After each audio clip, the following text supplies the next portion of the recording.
Ini kok nggak ada recordnya? Apa udah? Oke. Bismillahirrahmanirrahim. Assalamualaikum warahmatullahi wabarakatuh. Shalom, Om Swastiastu, Namo Buddhaya, salam kebajikan. Salam Rahayu, salam Pancasila, selamat malam semuanya. Perkenalkan kami dari kelompok 8, kelompok Sauyunan, dan saya sendiri Elsa Elviani sebagai moderator acara yang akan membantu jalannya acara pada presentasi online kepramukaan pada hari ini. Sebelumnya, izinkan saya untuk memperkenalkan anggota dari kelompok 8 atau kelompok Sauyunan, yaitu pertama ada Dika Saputra, kedua Nashwa Kamalia, ketiga ada Salwa Nursofa, keempat Apwa Nurafni, kelima Delia Putri, keenam ada Nurul Fitria, dan ketujuh ada Lupita Rahim. Hari ini kami di sini akan membahas dari hasil diskusi yang sudah kami laksanakan terkait mengenai dengan postur ideal pembina pramuka pada era saat ini. Tanpa berlama-lama, mari kita simak penjelasannya. Dipersilakan untuk teman kami yang pertama menjelaskan, waktu dan tempat disilakan.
Oke, terima kasih Kak Salwa atas penjelasannya mengenai pengertian postur ideal.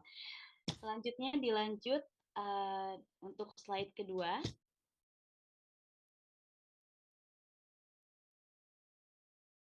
Oke, mengenai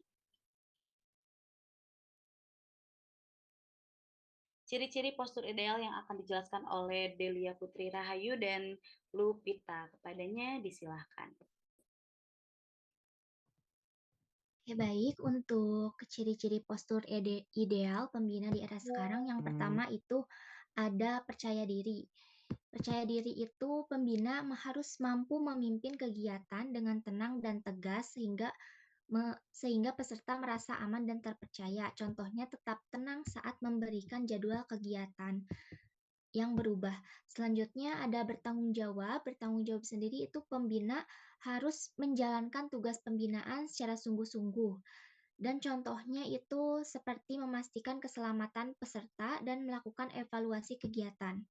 Selanjutnya ada beretika dan teladan. Beretika dan teladan di sini yang dimaksud adalah pembina menunjukkan sikap disiplin, sopan, dan jujur. Contohnya datang tepat waktu dan berbicara dengan bahasa santun. Dan yang keempat itu ada disiplin humanis atau menegakkan aturan dengan cara mendidik bukan menghukum. Contohnya yaitu memberi konsekuensi edukatif bagi peserta yang melanggar aturan. Untuk selanjutnya dilanjutkan oleh Kak Lupita.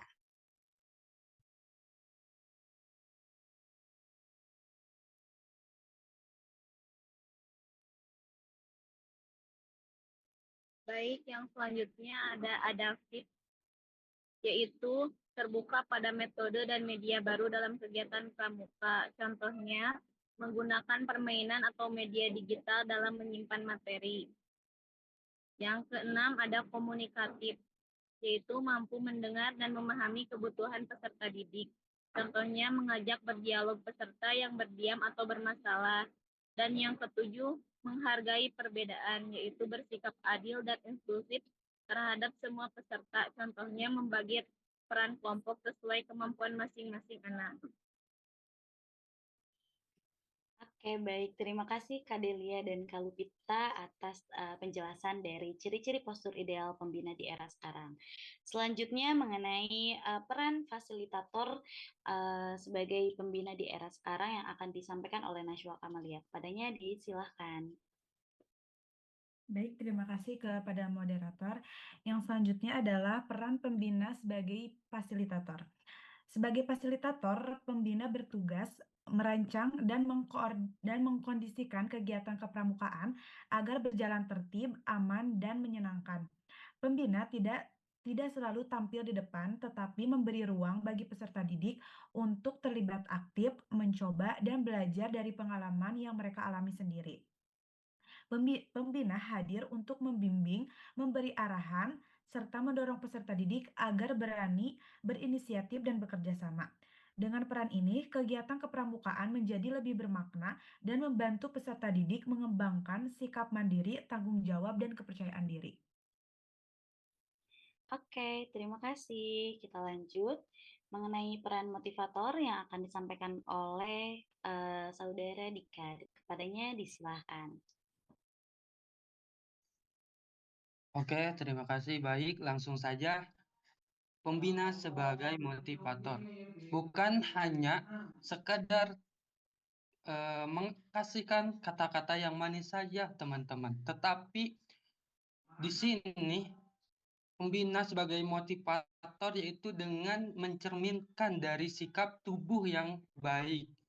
Baik dari segi gerakan, segi postur, yang mencerminkan karena di zaman di era digital sekarang anak-anak bukan hanya mendengarkan teman-teman, tetapi apa yang kita lakukan sebagai keseharian itu akan menjadi motivasi mereka, itu akan menjadi apa yang mereka lakukan.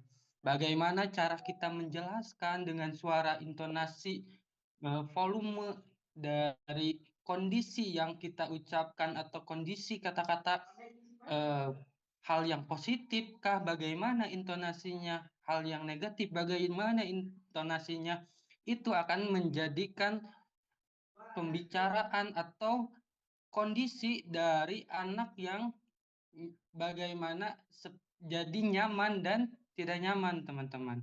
Jadi dengan cara yang lebih baik, sikap positif kita, sikap gerak tubuh, ekspresi muka, ekspresi dari apa yang kita lakukan sehari-hari, bagaimana kita bisa mencerminkan hal yang baik. Itu yang akan menjadi motivasi dari adik-adik yang kita bina, teman-teman. Bukan hanya sekedar kata-kata, tetapi mental dan moral yang kita tunjukkan kepada adik-adik, itulah motivator buat seorang pembina pramuka yang disampaikan kepada adik-adik binaan kita, teman-teman. Mungkin itu saja. Terima kasih. Saya kembalikan kepada moderator. Baik, terima kasih. Dilanjut selanjutnya oleh Kak Aqua. Dipersilakan.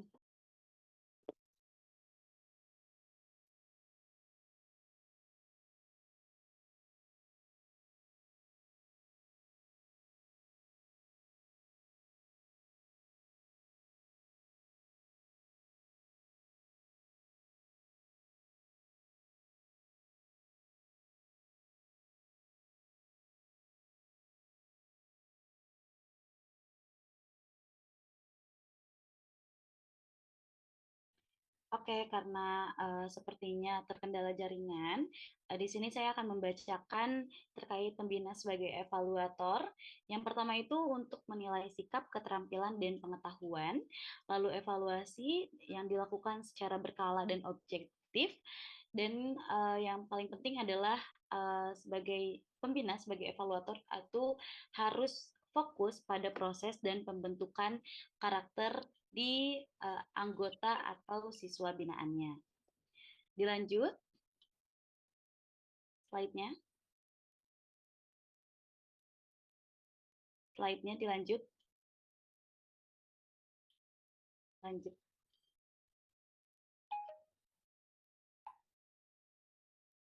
Oke, yang terakhir ada kesimpulan yang akan dibacakan oleh Kak Nurul, dipersilahkan. Oke, baik. Jadi kesimpulannya adalah postur ideal pembina pramuka tercermin dari kemampuannya menjelaskan peran sebagai fasilitator, motivator, dan evaluator secara seimbang. Dengan postur yang tepat, pembina mampu menciptakan pembinaan kepramukaan yang relevan, menyenangkan, dan berorientasi pada pembentukan karakter peserta didik. Oke, alhamdulillah ternyata penjelasan materi dari masing-masing penyaji telah selesai dibacakan dan dijelaskan. Semoga materi ini bisa bermanfaat bagi kita semua. Saya tutup presentasi online hari ini dari kelompok 8. Terima kasih, mohon maaf apabila ada kesalahan dalam mengucap. Saya Elsa Elviani sebagai moderator. Terima kasih dan sampai jumpa. Wassalamualaikum warahmatullahi wabarakatuh.